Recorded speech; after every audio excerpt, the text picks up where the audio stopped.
Okey, Assalamualaikum dan selamat pagi.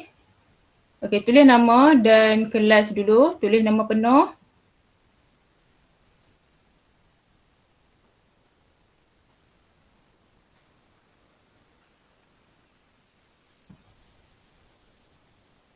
Tulis nama dulu, Adik Irfan Al-Hakim,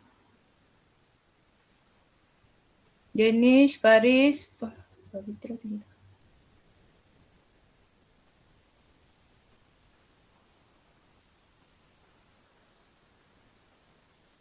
Yang baru masuk tulis nama.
Okey, tulis nama. Siapa tak tulis lagi?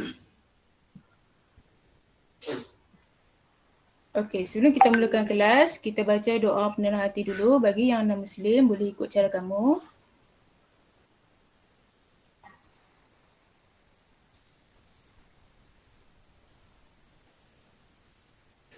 Okey, hari ni cikgu, okey, dengar tak suara cikgu? Dengar. Dengar, okey.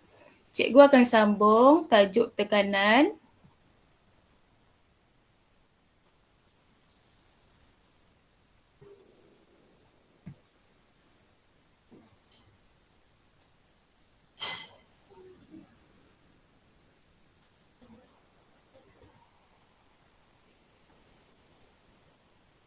Okey, kita tengok objektif pembelajaran kita hari ini.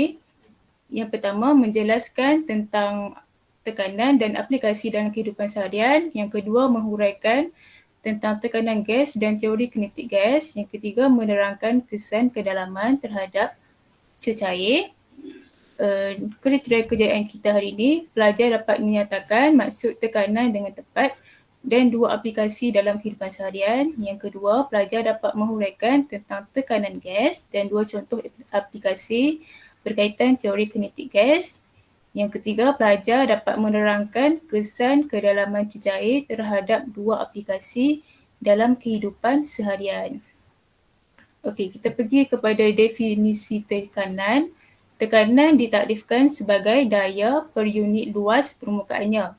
Okay, formula untuk tekanan, kamu tengok ni, daya bahagi dengan luas permukaan. Unit daya ialah Newton, unit luas permukaan ialah meter persegi. Okay, unit untuk tekanan ialah Pascal. P huruf besar, A huruf kecil. 1 Pascal bersamaan dengan 1 Newton per meter persegi. Okay. Daya yang bertindak ke atas suatu luas permukaan yang lebih kecil akan menghasilkan satu tekanan yang lebih besar. Okey, apa maksud dia kat sini?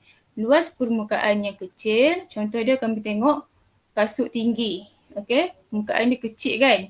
Jadi dia akan hasilkan tekanan yang tinggi.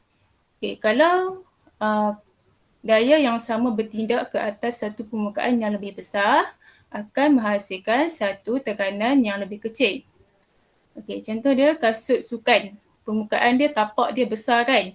Jadi dia akan menghasilkan tekanan yang rendah. Okey, dia terbalik. Kalau luas permukaan besar, tekanan dia rendah. Luas permukaan dia kecil, tekanan dia tinggi. Okey, contohlah kamu berjalan dekat kawasan yang tanah dia lembut. Mesti kamu nak pakai kasut sukan kan? Kalau kamu pakai kasut tinggi, tekanan dia tinggi, jadi kaki kamu akan terbenam. Okey, tengok contoh soalan kat sini. Mengapa gajah tidak tenggelam walaupun gajah mempunyai daya yang besar? Kenapa gajah ni walaupun badan dia besar tapi bila dia jalan dia tak tenggelam?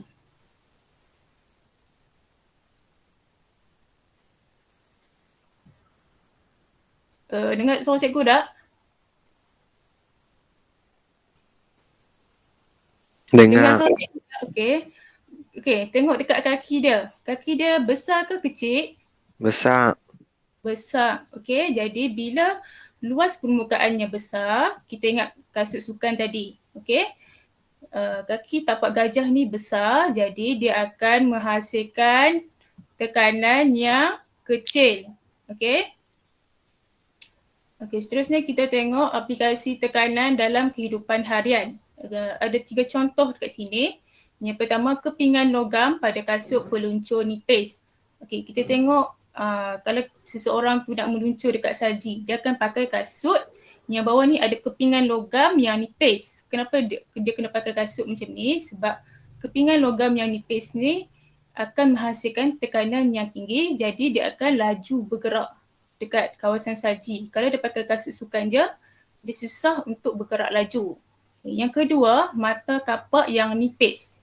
Okey, kita nak potong kayu, kita akan gunakan mata kapak yang nipis. Kita akan asah bagi nipis. Bila nipis, dia akan tajam dan memudahkan kita nak potong kayu. Contohlah kalau macam kita nak potong ikan, kita akan asah pisau tu bagi tajam. Okey, bila mata pisau tu tajam, jadi dia akan menghasilkan tekanan yang tinggi dan memudahkan kita untuk memotong ikan. Okey, yang ketiga, traktor mempunyai tayar yang besar dan lebar. Kenapa dia kena ada tayar yang besar dan lebar? Bila tayar yang besar dan lebar, dia akan menghasilkan tekanan yang rendah. Bila tekanan yang rendah, bila dia lalu dekat jalan yang tanah lembut pun, dia takkan terbenam. Sama juga macam kaki gajah tadi. Okey, kita tengok kepada tekanan gas. Okey, sebelum tu kamu tengok gambar kotak ni, yang bulat warna purple ni ialah molekul udara. Okey, kamu tengok dia banyak-banyak, dia bergerak kan. Okey, dia sentiasa bergerak bebas dan berlanggar pada dinding bekasnya. Okey, bila molekul udara ni kerap berlanggar pada dinding bekas dia, dia akan menghasilkan daya yang menolak dinding bekas ni. Daya ni kita panggil sebagai tekanan udara. Okey, kita tengok contoh. Okey, ada seorang pelajar ni tiup belon. Okey, bila dia tiup belon, belon ni akan mengembang. Okey, apabila udara dimasukkan, okey, udara kita tiup, udara masuk ke dalam belon. Jadi akan berlakunya pelanggaran molekul dengan dinding belon. Okey. Okey, ni molekul. Molekul ni masuk ke dalam belon, dia akan berlanggar antara satu sama lain. Okey, bila dia berlanggar dengan dinding belon, dia akan menghasilkan tekanan udara yang menolak dinding belon. Okey, dia tolak keluar dan belon akan mengembang. Apabila udara dilepaskan, udara pun berkuranglah dalam belon. Okey, tadi udara masuk, udara banyak. Bila udara dilepaskan, udara berkurang. Okey, dekat luar ni ada satu tekanan, kita panggil dia tekanan atmosfera. Tekanan atmosfera ni dekat luar lagi tinggi dari dalam belon. Okey. Dalam belon pun ada tekanan, dekat luar pun ada. Tapi tekanan dekat luar lagi tinggi daripada belon dan dia akan menolak belon menyebabkan belon kempis. Okey, dia tolak belon menyebabkan belon ni kempis. Okey. Dekat sini ada dua faktor yang mempengaruhi tekanan udara. Yang pertama isi padu, yang kedua adalah suhu. Okey, cikgu nak seorang baca. Adik Irfan ada?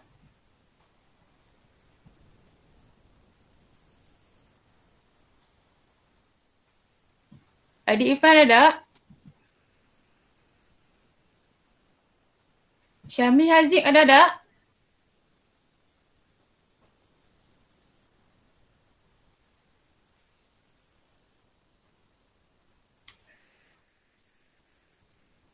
Faris ada Faris? Ada. Okey, Faris tolong baca. Apabila bekas tertutup dimanfaatkan, isi padu ruang di dalam bekas dikurangkan. Hal ini menyebabkan zarah-zarah udara berlanggar lebih kerap dengan dinding bekas dan tekanan udara di dalam bekas meningkat. Okey, terima kasih Faris. Okey, dekat sini ada 2 silinder. Okey, satu isi padu besar, satu isi padu kecil. Okey, ini yang sebelah kiri ni sebelum dimampatkan. Okey, kita tengok ada molekul udara dalam ni. Dekat sebelah sini pun ada molekul udara. Okey, bezanya bila kita tolak omboh ni ke bawah, zarah-zarah ni semakin rapat. Bila semakin rapat, dia akan berlanggar dengan lebih kerap dengan dinding bekas. Okay, bila dia berlanggar dengan lebih kerap, tekanan udara di dalam bekas akan meningkat. Okay, sebelum kita tolak omboh ni pun, sebelum kita mampatkan pun, molekul udara berlanggar tapi tak kerap macam selepas kita tolak omboh ni lah. Okay, contohlah, cikgu letak kamu ramai-ramai dalam bilik yang besar. Okay, kamu kena berjalan dalam bilik tu. Okay, kamu ada ruang untuk berjalan bebas. Tapi bila cikgu masukkan kamu dalam bilik yang kecil, kamu akan berlanggar antara satu sama lain, akan berlanggar dengan dinding dan kamu akan stres, jadi tekanan pun meningkat. Okay, itu contoh dia. Okay, faktor yang kedua ialah suhu.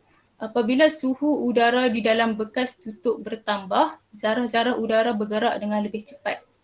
Okey, ini yang kita tak panaskan. Yang sebelah kanan kita panaskan. Okey, bila kita tak panaskan, zarah udara ni bergerak macam biasa je. Okey, bila kita letak penunu Bunsen bawah ni, kan dia panas, jadi zarah akan bergerak dengan lebih cepat. Okey, bila dia bergerak dengan lebih cepat, contohlah dalam ni kamu jalan. Okey, kamu jalan, ada ramai-ramai kamu jalan dekat bekas kiri ni. Okey, bekas kanan ni kamu kena berlari. Zarah udara ni berlari. Okey, contohlah kamu kena berlari, jadi kamu akan lebih kerap berlanggar dengan dinding. Okey. Semakin rendah suhu, semakin lambat gerakan zarah-zarah udara. Okey, bila suhu dia rendah, pergerakan zarah-zarah udara ni perlahan. Tekanan udara pun rendah. Okey. Bila kita panaskan, zarah-zarah udara ni bergerak dengan cepat dan tekanan udara ni tinggi. Okey, ni situasi dia contohlah macam contohlah seseorang marah kamu. Okey, kita anggap api ni macam seseorang marah kamu. Okey, jadi tekanan akan meningkat. Okey.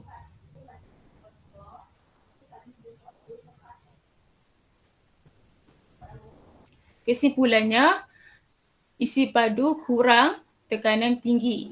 Okey, isi padu kurang. Ini isi padu besar. Ini isi padu kurang. Okey, tekanan dia tinggi sebab zarah-zarah ni akan berlanggar dengan lebih kerap. Bila dia berlanggar dengan lebih kerap, dia akan menghasilkan tekanan yang tinggi. Okey, faktor yang kedua, suhu tinggi, tekanan pun tinggi. Okey. Kenapa tekanan dia tinggi? Sebab bila kita panaskan, zarah-zarah ni bergerak dengan lebih laju dan dia akan menghasilkan tekanan yang tinggi. Hal ini berlaku kerana molekul berlanggar dengan lebih kerap. Okay. Okay, kita tengok tekanan atmosfera. Kita tengok budak kecil ni dia minum air kotak kan. Bila kita minum, semakin lama air kotak ni semakin kemek bila kita siduk-siduk dia kan. Okey, apabila air di dalam sebuah kotak minuman disiduk keluar, kotak itu akan kemek. Apabila air di dalam kotak minuman disiduk keluar, ruang di dalam kotak itu menjadi separuh vacuum. Tekanan udara di dalamnya berkurang. Dalam kotak ni ada tekanan udara dan tekanan udara ini akan berkurang. Okey, dekat luar pun ada tekanan. Kita panggil tekanan atmosfera. Tekanan atmosfera ini tinggi. Okey, tinggi dan akan menekan permukaan kotak. Bila dia tekanan ni menekan permukaan kotak, jadi kotak ni akan menjadi kemek. Okey, tekanan udara di luar kotak ini kita panggil tekanan atmosfera. Okay, tekanan atmosfera ini ialah tekanan yang dikenakan oleh atmosfera ke atas permukaan bumi dan semua jasad di bumi. Aplikasi konsep tekanan udara dalam kehidupan harian ada 5 contoh dekat sini. Okey, yang pertama, apabila pam ditekan pada sinki. Okey, tengok gambar rajah nombor 1 ni.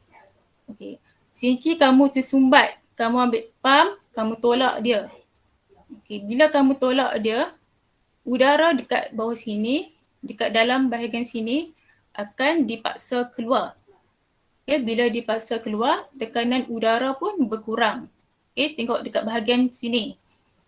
Okay, bila tekanan dia kurang, tengok pula gambar nombor yang kanan ni, tekanan udara dekat paip, tekanan udara dia tinggi. Okay, bila tekanan udara dalam paip ni tinggi, dia akan tolak semua kotoran yang tersumbat apabila kita tarik pam sedut ni naik ke atas. Okay, cikgu ulang balik. Bila sinki kamu tersumbat, kamu ambil pam. Okay, kamu tolak dia. Kamu tolak ke bawah. Okay, dekat bahagian sini, udara dipaksa keluar. Okay. Dan tekanan udara berkurang. Okay. Tekanan yang tinggi dekat bahagian paip. Bila tekanan dia tinggi, dia akan tolak semua kotoran dan bila kita tarik balik pam sedut ni naik ke atas, dia akan sedut semua kotoran ni lah. Tekanan yang tinggi di dalam salur paip menolak kotoran yang tersumbat apabila pam sedut ditarik ke atas. Okay, contoh yang seterusnya hemisfera Magdeburg. Okay, tengok yang nombor 1 yang kat dalam ni. Apabila udara di dalam hemisfera dipam keluar supaya ruang dalam hemisfera menjadi vacuum. Contohnya dalam hemisfera ni dia tak ada tekanan. Tekanan dia adalah sifar. Okey, kedua-dua hemisfera tidak dapat dipisahkan. Sebab apa tak boleh dipisahkan? Dekat luar ni ada tekanan atmosfera. Tekanan atmosfera di luar mengenakan daya yang besar ke atas hemisfera. Tekanan atmosfera ni kan tinggi. Jadi kedua-dua sfera ini tidak dapat dipisahkan.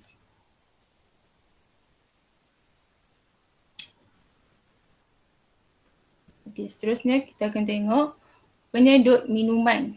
Okey, penyedut minuman. Okey, ini straw. Okey, kita minum. Yang nombor 1 ni, apabila udara di dalam penyedut minuman disedut, okey, kita sedut, ruang di dalam penyedut akan menghasilkan tekanan yang rendah. Okey, dalam straw ni tekanan dia rendah. Okay, tekanan udara yang tinggi dekat luar. Okay, ingat tekanan atmosfera sentiasa ada kat luar dan dia tinggi.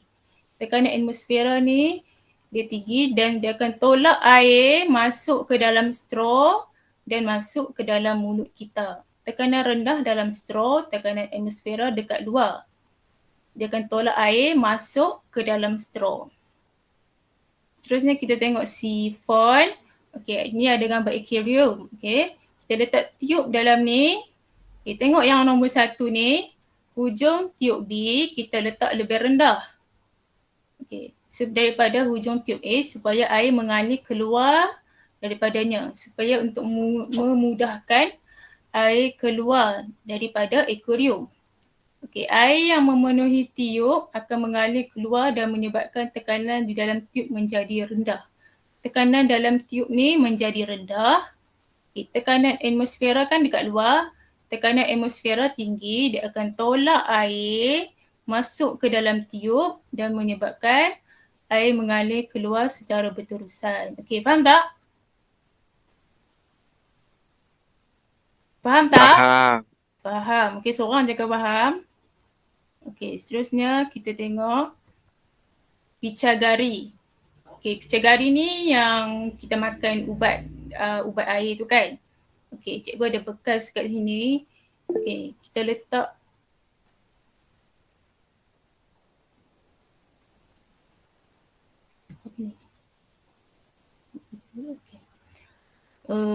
kita letak picagari dekat sini. Kita sedut air. Kita tarik umbuh ni naik ke atas. Okey, jadi isi padu udara dalam silinder bertambah. Okey, jadi Hal ini menyebabkan tekanan udara rendah terbentuk dalam silinder. Dalam silinder ni tekanan udara dia rendah. Okey. Tekanan udara yang lebih tinggi dekat luar, tekanan atmosfera, dia akan menolak cecair masuk ke dalam picagari. Tekanan yang rendah dalam picagari. Tekanan yang tinggi iaitu tekanan atmosfera dekat luar. Tekanan yang tinggi ni akan tolak air masuk ke dalam picagari. Okey, seterusnya kita tengok perkaitan altitude dengan tekanan atmosfera. Tekanan atmosfera menurun apabila altitude semakin meningkat. Altitude ni ialah ketinggian. Okey, ada gambar gunung dekat sini. Bila kita semakin naik ke atas, tekanan semakin berkurang. Kenapa dia semakin berkurang? Disebabkan oleh tadikan graviti. Okey, tadikan graviti, anak panah dia kan sentiasa ke bawah. Okey, kita akan tengok contoh. Molekul udara yang berdekatan dengan permukaan bumi ditarik bersama oleh tadikan graviti menyebabkan kenaikan tekanan. Okey, tengok ni gambar gunung. Sebelah ni ialah molekul udara. Okey. Daya graviti akan menarik molekul udara ke bawah. Dia akan tarik molekul udara ke bawah. Bila dia tarik, molekul udara akan banyaklah bahagian bawah. Molekul udara yang banyak kat bawah ni, tekanan akan tinggi. Lebih banyak molekul udara memberi tekanan ke atas orang ini apabila berada di bawah gunung. Okay, bila dia naik ke atas, molekul udara pun berkurang sebab dia jauh daripada tadikan graviti. Okey, bila molekul udara berkurang, tekanan rendah. Okay, hal ini menyebabkan tekanan atmosfera rendah pada altitude yang tinggi. Okey, tekanan tinggi kat bawah, molekul udara yang banyak dekat bahagian bawah. Bila kita naik atas, molekul udara semakin berkurang dan tekanan rendah. Okay, kita tengok kesan kedalaman terhadap tekanan cecair.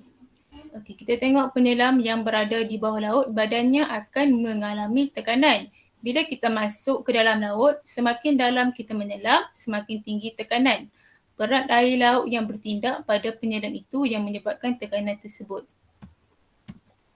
Okay, dekat sini ada 3 kesan kedalaman terhadap tekanan cecair dalam kehidupan harian. Yang pertama ialah dinding empangan. Kita tengok bentuk dinding ni.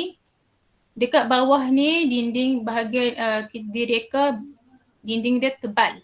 Dekat atas ni dinding dia nipis. Kenapa dia reka macam ni?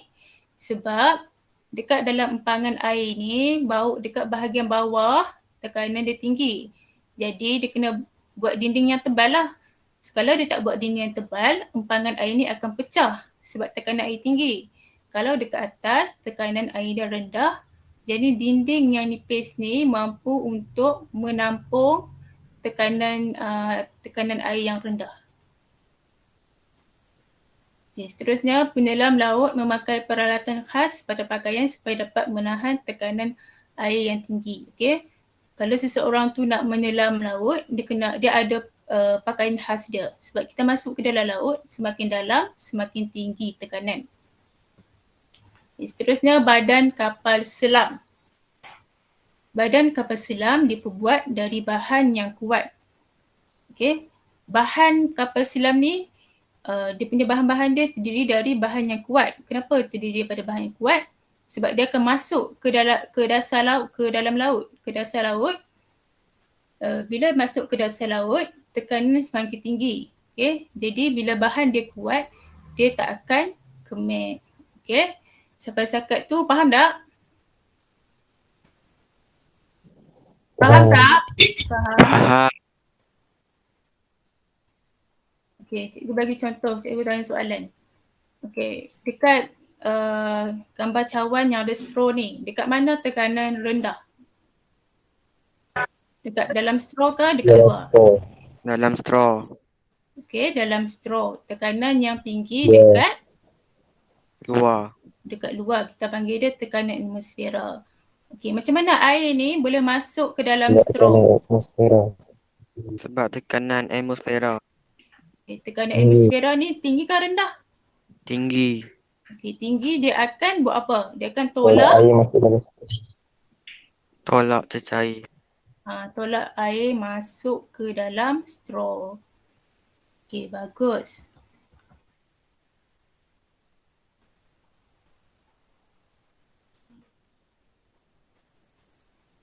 Okay, cikgu nak tanya. Kenapa isi padu bila dia berkurang, tekanan udara dia meningkat?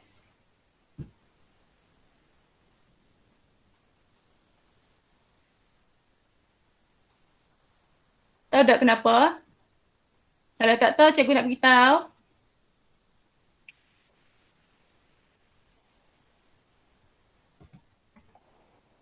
Tahu tak?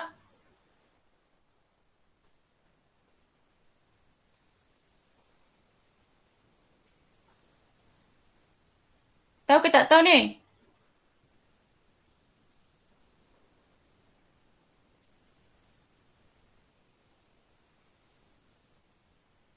Okey, Ali tahu tak?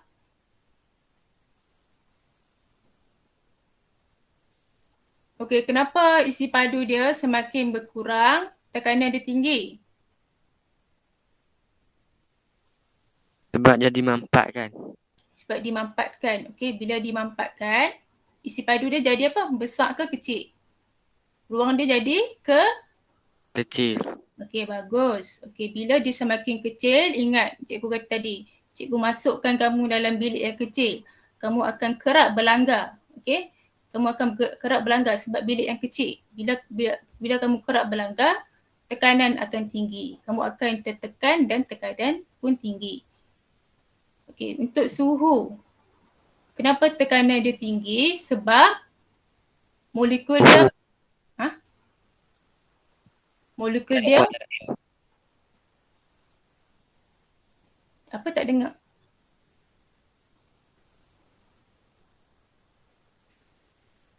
Okey, untuk suhu bila kita panaskan, molekul dia bergerak dengan cepat. Bila dia bergerak dengan cepat, okey, contoh kamu lari.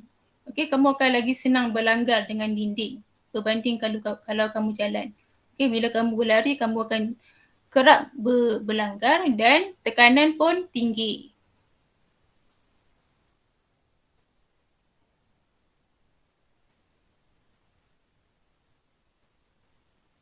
Okay, soalan last dekat empangan air ni.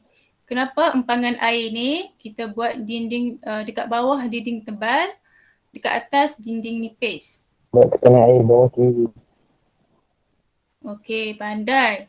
Dekat bawah tekanan tinggi. Jadi kita kena buat dinding yang tebal. Kalau dinding nipis, empangan air akan apa? Pecah. Pecah. Okey, pandai. Dekat bawah, dekat atas ni tekanan rendah. Okey, jadi tekanan rendah kalau kita buat dinding nipis pun tak apa. Okey, kita rehat 1 minit.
Okey, siapa tak tulis nama, tulis nama dulu. Tulis nama dan kelas. Nyel ni siapa ni? Tulis nama. Tulis nama penuh dan kelas. Nama ni untuk kehadiran kamu.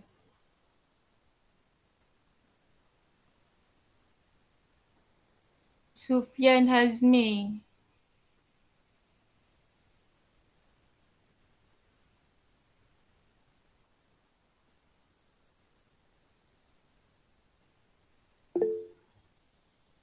Nyel ni siapa ni? Tulis nama.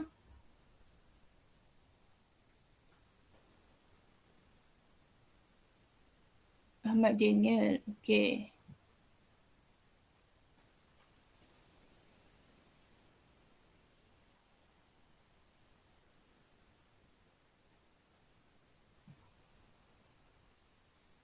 Danish Irfan. Tulis dah nama.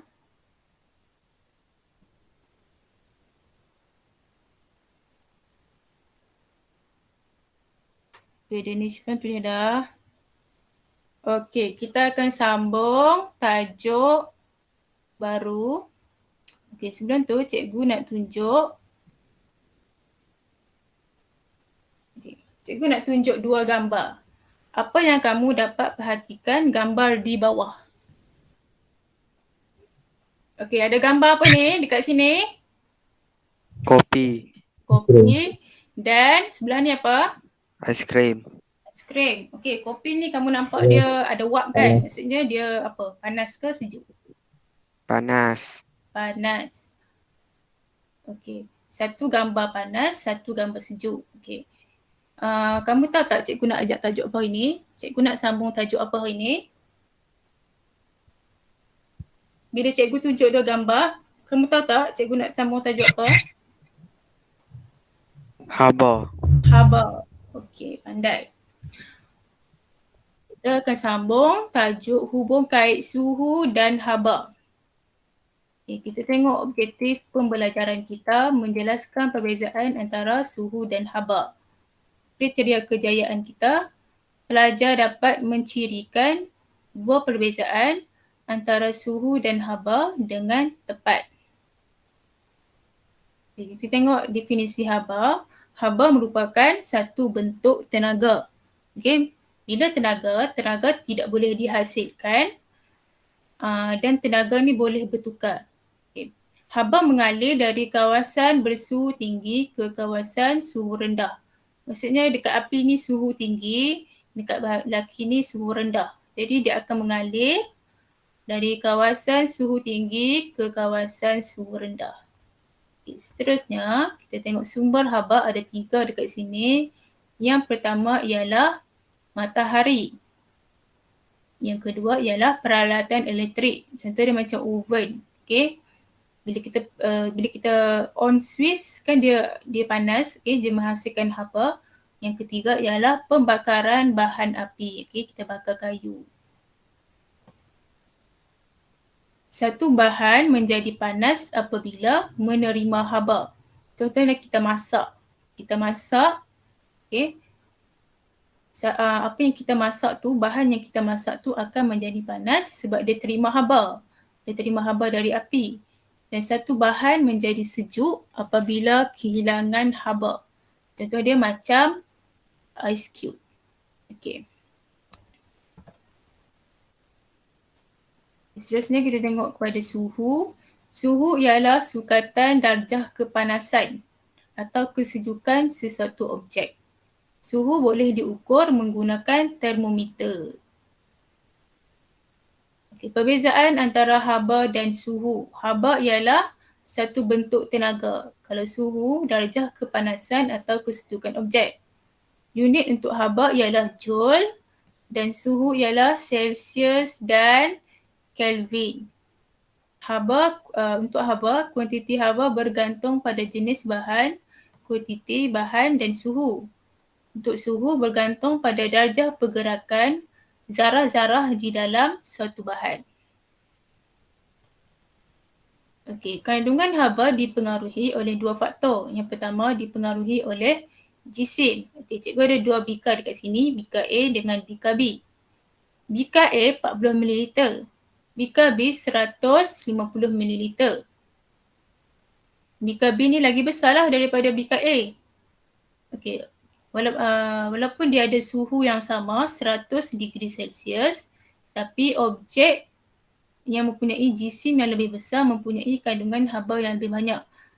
Okey, walaupun suhu dia sama, tapi bikar B ni kan besar kan, 150 ml, jadi kandungan haba di dalam bikar B lebih banyak. Okey, faktor yang kedua ialah kandungan haba yang dipengaruhi oleh suhu. Cikgu ada dua kelalangkun dekat sini. Okey, cikgu isi air 200 ml. Okey, satu kita tak panaskan, yang A kita tak panaskan. Yang B kita panaskan. Bila kita panaskan, mana satu kelalangkun yang panas? Yang A ke yang B? B. B, okey, sebab kita panas. Bila kita panaskan, suhu dia tinggi. Bila suhu tinggi, akan banyak haba berbanding dengan kelalangkun yang A. Kelalangkun yang A, kita tak panaskan, jadi suhu dia rendah dan kurang haba di dalam kelalangkun A. Okey, contoh dia macam aiskrim. Suhu dia rendah, kandungan haba sedikit dalam aiskrim. Okay, kalau gambar kopi ni, kopi yang baru kita bancuh dengan air panas. Okay, suhu dia tinggi, jadi kandungan haba dia banyak. Okay, setakat ni faham? Ada soalan? Faham. Faham. Okay. Kalau faham, cikgu akan main satu game. Okay, cikgu akan spin nama kamu. Okay, bila dah sampai nama kamu, contohlah nama Faris kan. Tak apa nama Ali ke, Daniel Ashraf ke, kamu kena jawab. Tak kisahlah jawapan kamu tu salah ke betul, okay? Cikgu nak kamu respon, okay? Boleh? Boleh. Boleh, okay. Soalan yang pertama.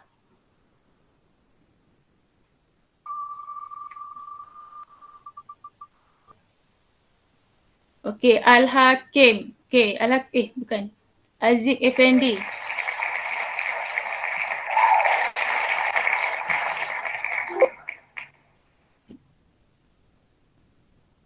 Okay. Haba ialah A. Darjah kepanasan atau darjah kesejukan suatu bahan. B. Suatu bentuk tenaga yang dipindahkan kerana terdapat perbezaan suhu. C. Suatu tenaga yang panas. Tadi Aziz Effendi. Okay, Aziz Effendi, ada tak? Aziz Effendi?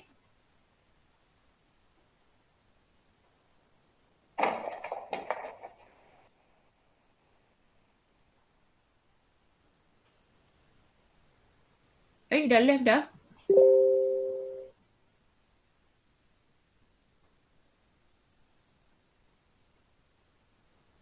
Okay, Danish Irfan.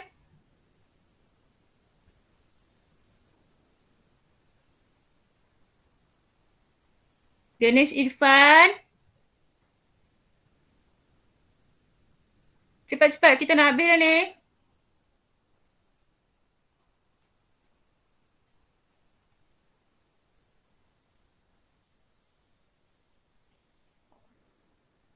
Danish Irfan ada tak?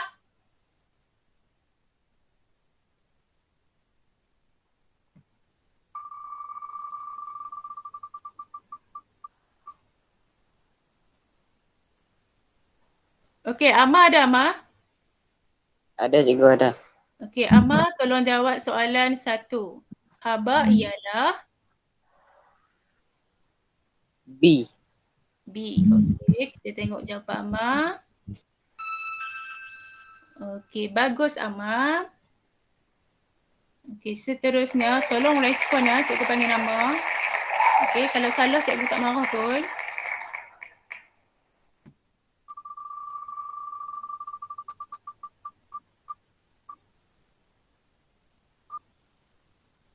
Danish Irfan. Danish Irfan ni ada ke tak ni?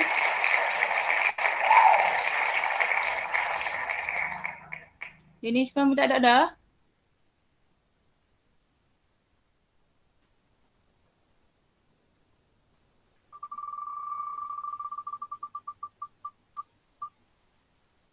Okey, Al-Hakim. Al-Hakim ada tak? Ada. Ada. Okey, Al-Hakim tolong jawab soalan. Apakah maksud suhu? A. Unit piawai bagi haba. B. Pemindahan tenaga dari kawasan panas ke kawasan sejuk. C. Ukuran darjah kepanasan atau darjah kesejukan suatu bahan.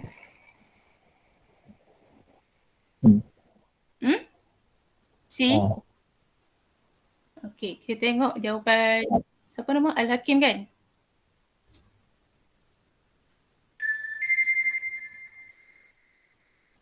Okey, bagus Al-Hakim. Soalan ketiga.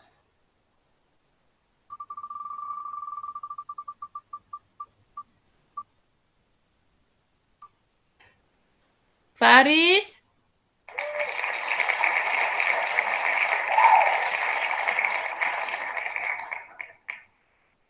Faris ada tak Faris? Ada. Okey, berikut merupakan ciri-ciri suhu kecuali B. B. Okey, kita tengok jawapan Faris. Okey, bagus Faris. Soalan nombor 4.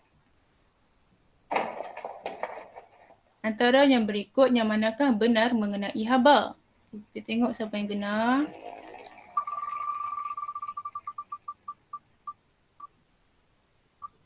Ali. Ali ada Ali? Ada Ego. Okey, Ali jawab soalan antara berikut yang manakah benar mengenai haba? A. Haba boleh dicipta. B. Haba tidak dapat dimusnahkan. C. Haba tidak dapat dipindahkan. Okey, cikgu bagi clue. Haba ialah sejenis tenaga. B. B.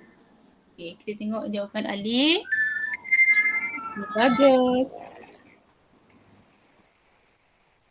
Okay, seterusnya kita tengok.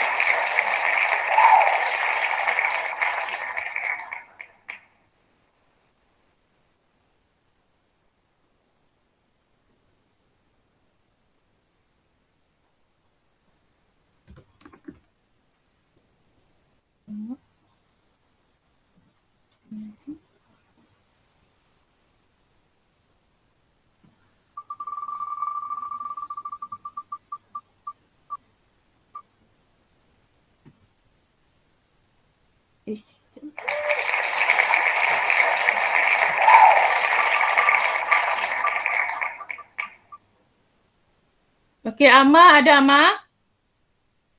Ada cikgu. Okey, Amma tolong jawab soalan ni. Pilih pernyataan yang betul. Ia bergantung pada darjah pergerakan zarah-zarah di dalam satu bahan. A. Suhu. B. Haba. C. Tenaga.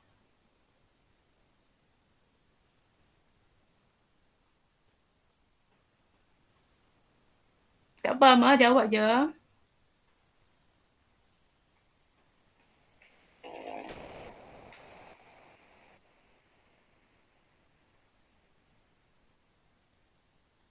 Amma ada tak? C cikgu. C. Yakin C? Betul ke C?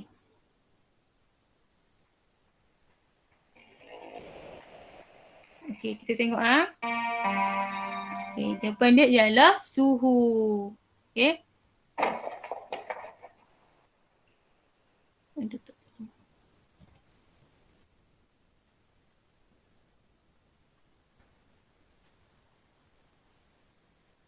Ni, okey.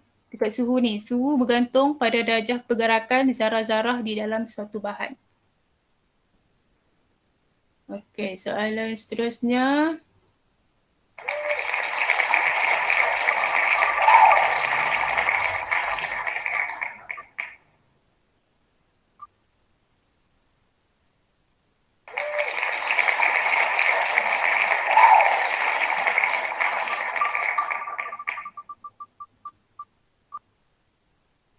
Syahmi.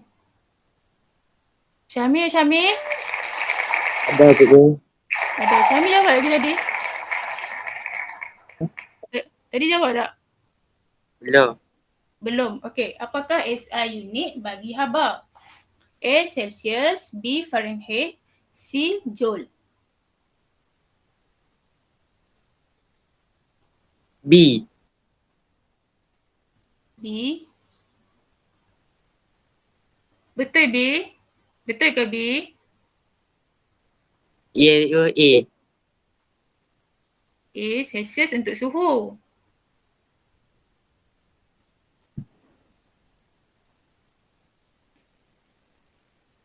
Okey, kita tengok A.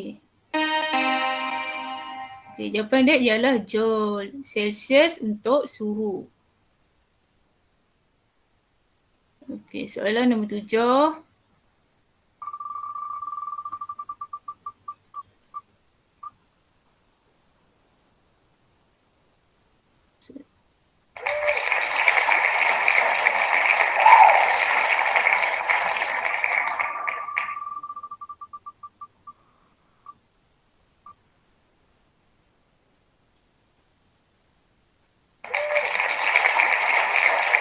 Okey, Amma ada Amma? Ada cikgu. Okey, terangkan mengapa kopi panas mempunyai suhu yang tinggi apabila diukur. Okey, contoh kopi panas ni kita ambil termometer. Kita ukur dia, lepas tu kita tengok suhu dia naik. Okey. A, kopi panas mempunyai kandungan haba yang banyak.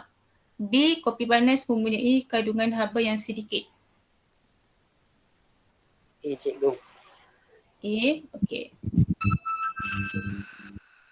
Okey, bagus Amma. Okey, soalan nombor 8.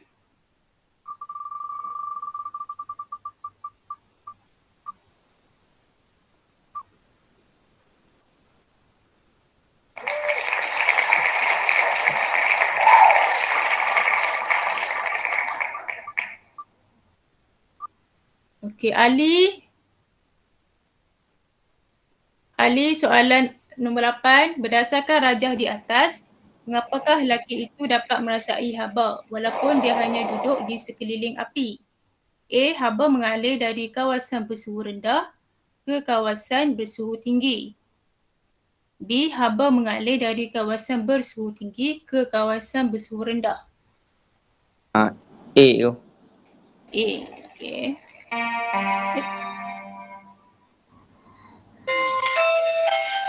Okey, jawapan dia ialah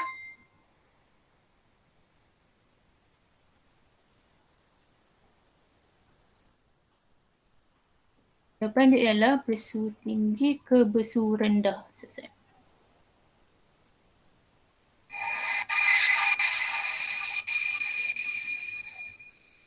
Dia mengalir dari kawasan suhu tinggi ke suhu rendah. Dari api ke lelaki ni.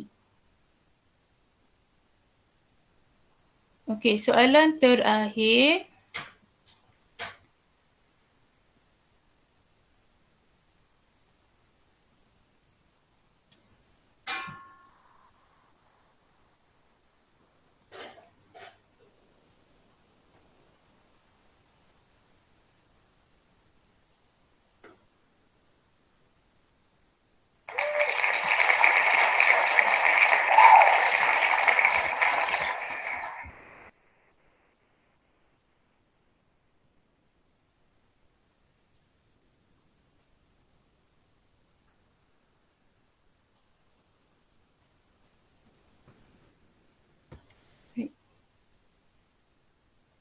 Siapa yang ada lagi ni? Hakim, Faris, Ali, Amir, Ali, Amar, Syahmi. Satu.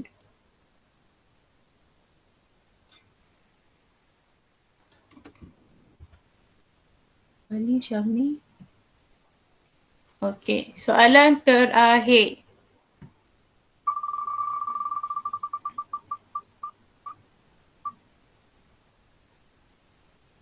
Okey, Syahmi. Syahmi ada Syahmi? Ya cikgu. Okey, Syahmi jawab soalan yang ni. Soalan last. Kamu tengok anak Puan Jamie mungkin mengalami demam. Mak dia rasa mungkin anak dia demam. Adakah dengan meletakkan tangan ke atas dahi anaknya, dia boleh tahu anak dia demam? Ya. Ya, yakin? Ya ke jawapan dia?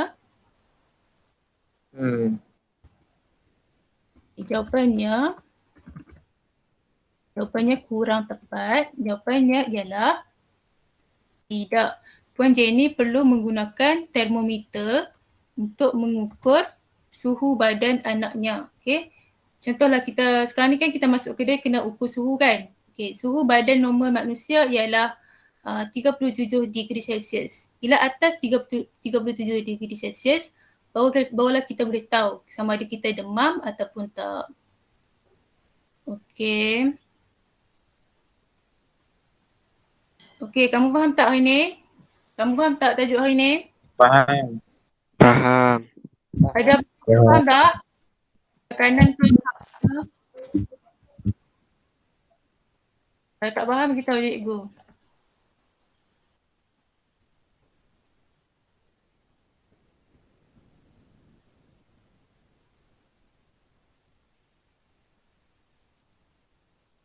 Okay, cikgu nak tanya. Kandungan haba dia ada dua faktor. Yang pertama ialah jisim. Okay. Jisim yang besar. Jisim yang besar ke jisim yang kecil? Kandungan haba dia banyak. Jisim yang besar. Okay. Okay, kalau kelalangkon yang suhu tinggi kan suhu rendah? Suhu tinggi. Suhu tinggi lagi banyak haba. Okay, kita tengok.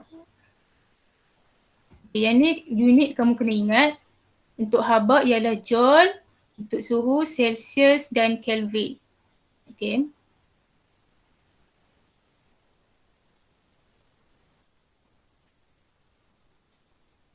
Lepas tu, ingat haba ialah tenaga dan haba dia mengalir dari kawasan suhu tinggi ke kawasan suhu rendah. Dari kawasan yang ada api ni ke kawasan lelaki ni.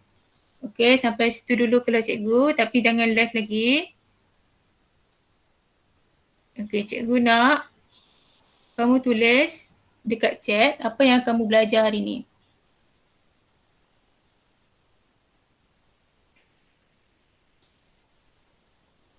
Apa yang kamu belajar? Tekanan ke, haba ke? Perbezaan ke? Okay, Al-Hakim, suhu dan haba. Cepat-cepat, kita nak habis dah. Tekanan, okay, Faris. Haba. Suhu. Okay, tuliskan apa yang kamu kurang faham hari ni.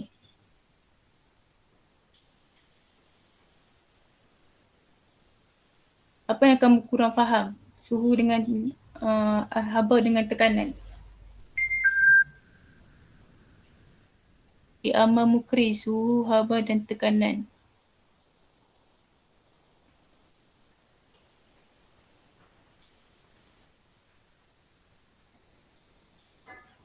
Okay, kalau ada mana-mana bahagian yang kamu tak faham, kamu boleh tanya cikgu. Okay, seterusnya kamu tulis apa perasaan kamu belajar hari ni.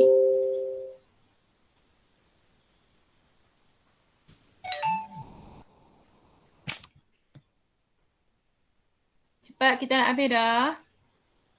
Kamu respon cepat, habis kelas cepat. Perasaan saya gembira, Faris. Al-Hakim, perasaan saya gembira. Syahmi Haziq, seronok. Ali, gembira. Okey, sampai situ dulu kelas cikgu. Terima kasih semua yang join, semua yang respon cikgu tanya. Okey, Amar Mukri, gembira. Okey, nanti cikgu akan bagi kerja sekolah dalam ni lah, grup WhatsApp. Okey, terima kasih semua. Terima kasih cikgu. Sama-sama.